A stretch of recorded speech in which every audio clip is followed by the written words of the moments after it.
Новата социјална зграда што се гради во населбата Бејрут во Кочани ќе биде готова 6 месеци порано од предвидениот рок. Имено, согласно динамиката на изведување на градежните активности, зградата би требало да биде завршена до почетокот на идната година, а не до крајниот рок август 2017. Ова беше и потврдено од Акционерското друштво за изградба и стопанисување со стамбен и деловен простор од значење на Републикава, подружница Кочани, и од Министерството за транспорт и врски при посетата на Кочани од страна на председателот на ВМРО ДПМН Никола Груевски. Околу 54-60 милиони денари, значи милион евро отприлика инвестиција за Кочани, така да следната година ќе ги поделиме на социјални ранливи категории. Наследниот договор мислам дека до средина на следната година ќе видиме и пораст.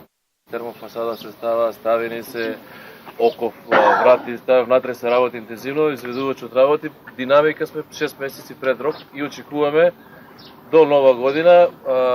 Постапката е што ми извадим имотен лист, пријавуваме во Министерство за транспорт и труд и социјала, комисија да распише оглас и тие ранливи категории аплицираат во Центар за социјални работи во Кочани и потоа иде електронска распредела, 43 стамбени единици се сега.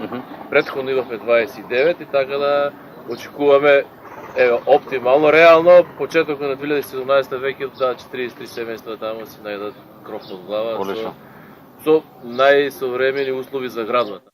Инаку, увид во градежните работи за обнова на регионалниот пат Кочани-Македонска каменица Делчево во должина од 31 км извршија министерот за транспорт и врски Владо Мисајловски и директорот на јавното претпријатие за државни патишта Александар Стојановски, кои пред председателот на ВМРО ДПМН Груевски ги представија досега реализираните работи.